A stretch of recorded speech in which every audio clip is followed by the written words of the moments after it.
'Twas the night before Christmas, and all round the world, the transmeds were dictating who counts as a girl. Our non-binary friends were asking for care, in the hopes that the true scum would stay out of their hair. Masculine trans men were nestled all snug in their passing, while femme recognition they were truly half-assing. And with gatekeeping rampant and my blossoming reach, I thought we could chat, though I'll try not to preach. Because in our community, there's been such a dispute between so-called transtrenders and figures of captious repute. And I'm here to tell you that despite what you feel, you've been misled. Transtrenders aren't real. That's it. That's all you get from me as far as cheesy poem rewrites go. Am I a big Christmas guy? No. Do I like any excuse to dress up in a dorky outfit and speak in rhyme? Yes. Hey squad, welcome back, and dog bless you. If you are back for more, thank you for sticking around, and if you discovered my little baby channel by accident, thanks for showing up. In this video, I'd like to further unpack the whole transtrender concept and where I think it comes from. I already talked about my personal experience with all of this, so this one is geared more toward people who might still be struggling with some transmedicalist ideology, or, maybe curious about where these particular feelings come about. I'm just gonna maybe hazard some guesses, but some educated guesses and well-reasoned ones. We'll see how it goes. But all of this is to say that it's going to be a pretty contentious topic, so just take a second, take a deep breath. Let's kind of find an open-minded space and try and stay there as we unpack this topic a little bit. Definition time. So what is a transtrender? Put simply, the word describes anyone who identifies as transgender despite not actually being trans. It's generally thrown at non-binary people, but often gets put onto binary trans people as well, particularly those who are gender non-conforming or non-dysphoric or don't want to medically transition. Trans man who likes dresses? Trender. Trans woman who's butch? Trender. Trans person who doesn't want to go on HRT? Trender. Anyone under the umbrella who doesn't fit into a cis-normative mold or at least desperately wish that they could? Trender. Essentially, it's a means of gatekeeping the trans community and experience by excluding some people over the presence of some attributes or the absence of others. On the other side of the equation, we have Transmedicalism, which is the belief that being trans necessitates the experience of, and sometimes the diagnosis of, gender dysphoria, as well as a strong desire to medically transition. Transmedicalism also tends to assert that there are male brains and female brains, and I'm not going to get into that today, but that is tenuous at best, and I will discuss that at another time. So, let's get into it with point the first, and this is a beefy one, so, I don't know, like, pop some probiotics or something and let's get her done. Someone responded to one of my previous videos by describing Calvin Guerra and Blair White as the pick-me's of the trans community, and after doing a little bit of research on what that term actually means, yeah, indeed. Most indeededly. Side note, thank you for that because it gave me an opportunity to learn more about AAVE and is also how I discovered Tara Mukni, who is super rad, so that's awesome. But what does that mean in this context? Essentially, that Blair, Calvin, and people like them carve out a place in the world by appealing to the transphobia inherent within it. Because, hey, appealing to pre-existing ignorance is easier, quicker, and a cleaner process than pushing towards gradual, sustainable change through education and empathy.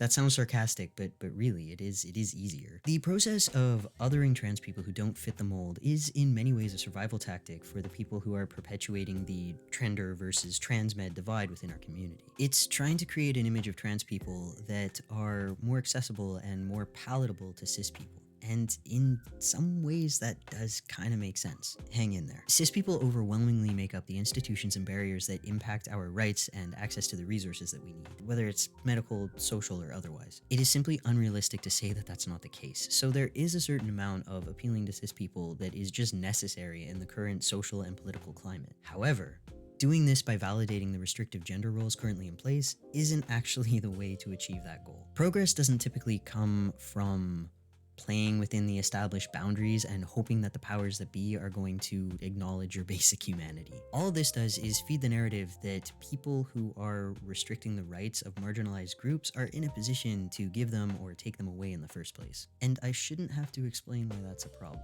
I mean, if you have examples of progressive movements where change was achieved from a strictly passive place by appealing to existing stereotypes and exclusion, I would love to hear about them.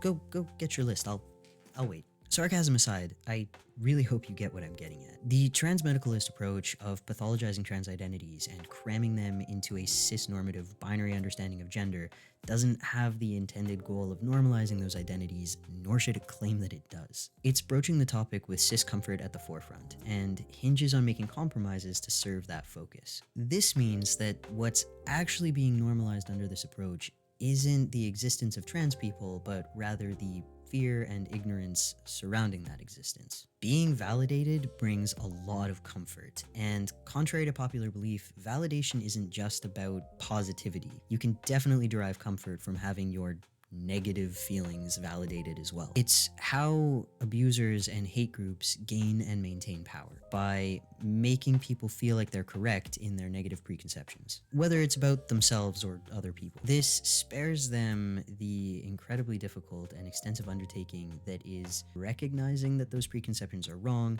challenging them, and changing them. In this instance, that's done by affirming that people are only really trans if they play within the established gender binary and the associated roles. And those that don't, those that are challenging the established order, are outcasts even within the trans community, that they're something else entirely. That is, Transtrenders. And I don't think this is the explicit grand plan of transmedicalism, that there's some conscious decision being made here to just throw more marginalized people under the bus. I think it's more insidious than that, and this might be an unpopular opinion, but I'm very much of the mind that bullies generally aren't actually aware of the fact that they're bullies. I think the concept of transtrenders is as much a shield against internal conflict as it is against external conflict. Transmedicalist people are overwhelmingly binary in their identities, and under the transmedicalist model, those of us who play into the established gender roles and enjoy doing that sort of thing get our opportunity to get that taste of normalcy, but those who don't inevitably get left behind. Being exclusionary to vulnerable people is an incredibly hard thing to reconcile, especially when you yourself have struggled with that very same marginalization that they're experiencing. Very few people enjoy dismissing and hurting others explicitly, especially members of their own in-group. Which is, I think, the other half of the reason that the trender construct even exists. I mean, appealing to cis people is, in my opinion, the more obvious motive, but I think underneath that there's actually a lot of cognitive dissonance as well. How do you reconcile the belief that trans people like you deserve rights and respect with your willingness to leave a whole bunch of them behind? Well, just declare those left behind not actually trans. Pretty sneaky. That way, it's a guilt-free approach because really it's for their own good. And again, I don't actually think that this is a conscious thing. I bring this up so that people who are still hung up on the whole you must be this trans to ride the transition way of thinking to maybe just take a little bit of time and think about those feelings and where they might be coming from. Are non-binary, non-dysphoric, and gender non-conforming trans people being left behind because they're not actually trans? Or is it maybe because the barriers and expectations surrounding our identities as trans people have historically been and continue to be horrendously restrictive? Are they perhaps being excluded because those of us who fit the cisnormative standards are kind of ready to abandon them if it means we get our shot at normalcy? And expanding on that, is that a trade-off that you're really willing to make? Just take some time and think about it. Maybe after the video, because I'm going to move on to point the second. As more trans people come out, resources for trans people improve. And as resources for trans people improve, more trans people come out.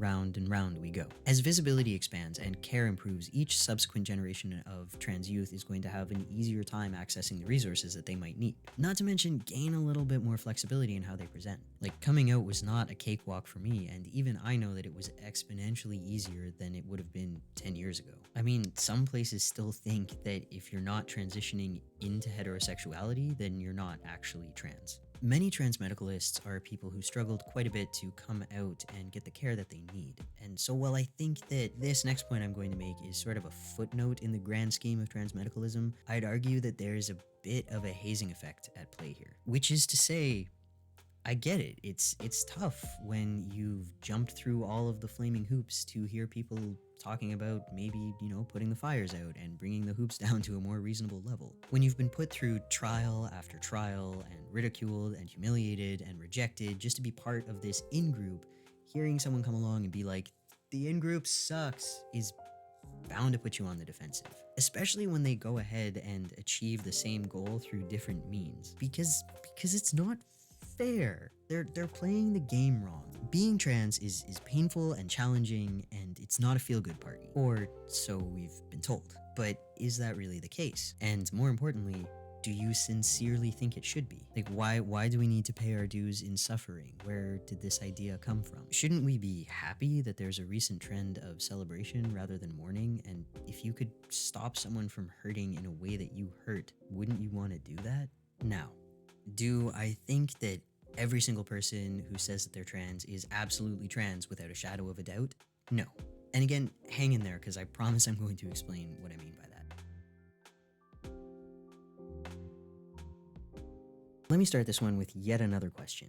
Which do you think is more likely? That people are declaring themselves trans for the attention, because we all know how great that is, or people questioning whether or not they might be trans because of an increase in trans visibility? Humans are a social species, and as they're exposed to different identities, they feel compelled to explore them and understand them better. The stark alternative to this behavior tends to be denial, rejection, and othering, while the mid-ground ranges from support to indifference. We are highly intelligent, very, very curious animals, and we make sense of the world around us through interaction and empathy. The recent influx of trans people comes down to two things. The first is simply that more trans visibility means that more trans people are comfortable coming out. And I don't know why, but this is a really hard concept for a lot of people to grasp. The second reason, I think, is that the process of normalizing the trans experience means that more people are just going to try it on for size. This is normal human behavior. The majority of people who identify as trans do fall under the trans umbrella, but I want to take a second to talk specifically about the cis people who get labeled trenders, who do ultimately come back to the realization that they are cis. Cis people exploring gender are not co-opting the trans experience. Rather, they are demonstrating a healthy means of relating to others in their community and understanding themselves better.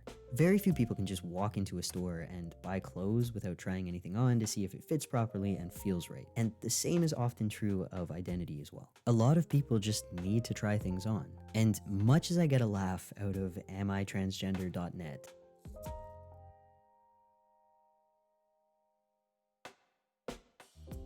and understand where people are coming from with that particular reasoning, I think that overall it is doing everyone a disservice. Questioning your gender does not make you automatically trans. While this is absolutely a huge facet of being trans, I'm just gonna come out and say it, squad. Cis people also have gender. Like, I know that's wild to think about, but here we are.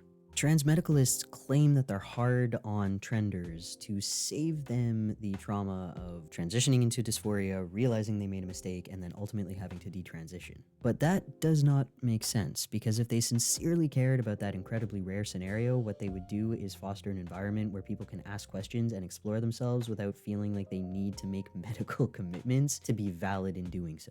They'd also emphasize that it's okay to admit when you're wrong, free of judgment. When you try to dictate how someone should identify or set qualifiers for that identity, you're actually the one pushing them to make rash decisions. They either feel generally pressured to act, or they feel the need to prove you wrong. And a mocking, punitive response every time someone makes a mistake really doesn't foster an environment where people feel safe to admit that they've done that. All this to say that transmedicalists can assert all day and all night that they do what they do to decrease instances of detransitioning, but all that they're actually doing is increasing the likelihood of this happening. If you're transmed and you're watching this, please take some time to think about that. Do you really honestly believe that restricting people's ability to explore themselves and express themselves is going to help them understand their identity better? Framing being trans as something hinged on medical intervention is the real culprit behind those rare instances of transition regret. And quite frankly, it's irresponsible to claim otherwise. If people who are questioning had the space to explore themselves without expectations or judgment one way or the other, I think we would see even lower rates of detransition than we already do. And that leads me to my final point. I made this video with transmedicalists in mind, but I know that a fair amount of people who are probably watching it are questioning, both cis and trans alike, so I wanted to take a second to just say you're allowed to be here. You're allowed to ask questions, you're allowed to explore your identity, you're allowed to try things on for size, and you're allowed to change your mind if something doesn't fit or feel comfortable. For my fellow trans people specifically, you don't owe anyone anything, whether it's a label, HRT, a certain presentation style, a name change, surgery, you name it. Your transition is yours. It is about you and nobody else. And if you need time to figure out exactly what it should look like, that's totally fine. The goal is to feel more comfortable and happy in yourself. So if that's what you're achieving, then you're doing it right. If you're someone who has come out as trans and begun the process of transitioning, regardless of what that looks like, and is now realizing that maybe this wasn't right for you, that's also okay. You have nothing to prove, and you're not an attention seeker or an inconvenience because you tried something and realized that maybe it wasn't the right thing to do. Maybe it brought you back around to the realization that you are actually cis, or maybe you're thinking that you might just be trans in a different way. Both of these things are fine. Forging your own path in a world that is constantly trying to dictate every single step you take is an incredibly difficult thing to do. There's a lot of pressure on trans people to be vehemently certain of ourselves as we're fighting an uphill battle amidst the already challenging process of self-discovery. I think that's a huge part of why there's conflict within the community, and we need to be really mindful of just making that space to be wrong and to not be certain of things. Remember that change takes time. And changing for the better when you've been hurting can be especially difficult. You don't owe anyone forgiveness if they've hurt you, and you're allowed to be angry about it. But before reacting, take time to think about what your end goal in reacting might be. Because if we sincerely want positive change and better communication, then we need to acknowledge that the ability to own mistakes does go both ways. Lashing out and shutting people down can be cathartic in the moment, but it's worth considering whether or not that will change a given situation in the long run. So if you're a transmedicalist and you made it this far, know that you are also allowed to admit when you were wrong. It's not your mistakes that define you as a person, but how you choose to respond to them once they're pointed out to you. I think that's it for now. Once again, please be kind to each other. Thanks for watching.